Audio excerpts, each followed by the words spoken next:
Bonjour Guy.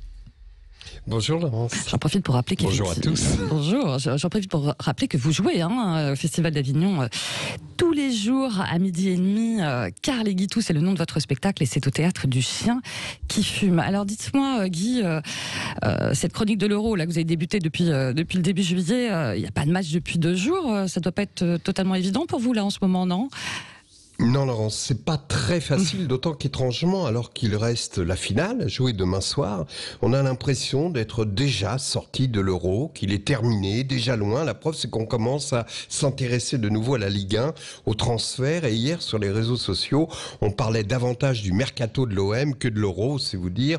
Mais pour en revenir à cet Euro, on a beaucoup disserté sur le jeu, les joueurs, les supporters, l'arbitrage même, mais on a oublié de s'intéresser à des acteurs essentiels de la compétition.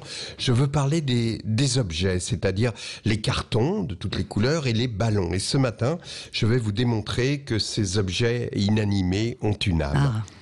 L'autre soir, à la fin du match Angleterre-Danemark, dans les couloirs de Wembley, la porte du vestiaire des arbitres s'ouvrit soudain et M. McKinley entra, suivi de ses 2 assesseurs, posa sur la table de massage le ballon du match et les cartons qu'un employé du stade viendrait chercher plus tard.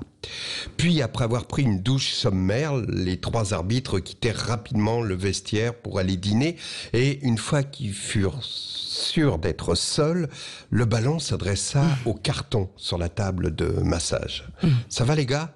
« Ah, m'en parle pas », répondit le carton jaune. « On est tombé sur un arbitre adipeux. J'ai passé le match collé contre sa poche à cause de la transpiration. Je vous parle pas de l'odeur. En plus, il arrêtait pas de sautiller comme un cabri au point que j'en avais la nausée. »« Oh, pauvre chuchote », rigola le carton rouge. Oui, parce que il faut savoir qu'au départ, les cartons destinés aux arbitres sont tous blancs, mais qu'ils suivent des stages qui déterminent leur couleur. Ah bon ? Les plus courageux, les plus endurants, ceux qui, pendant l'entraînement, crient « Sir, yes, sir !»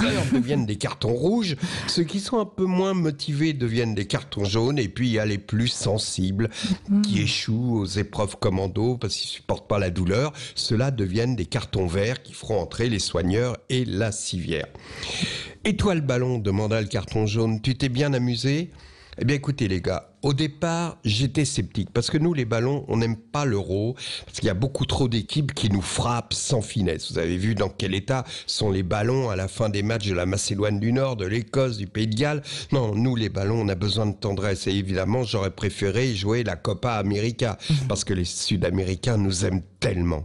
Surtout les Brésiliens. Quand ils jouent avec nous, ils nous frappent pas, ils nous caressent. Tiens, un jour, j'étais ballon d'un match auquel participait Neymar. Déjà, c'était merveilleux. Juste avant le match, il te prend dans ses mains et il t'embrasse. Oui, il embrasse le ballon. Alors évidemment, on est touché. Et c'est pour ça qu'on est gentil avec les Brésiliens, nous, les ballons. Mais on n'a pas besoin de faire beaucoup d'efforts, tellement ils sont doux avec nous. Tout ça pour vous dire qu'a priori, j'étais pas très chaud avant ce Danemark-Angleterre, mais qu'au final, j'ai passé un merveilleux moment, notamment sur le coup franc de Michael Damsgaard.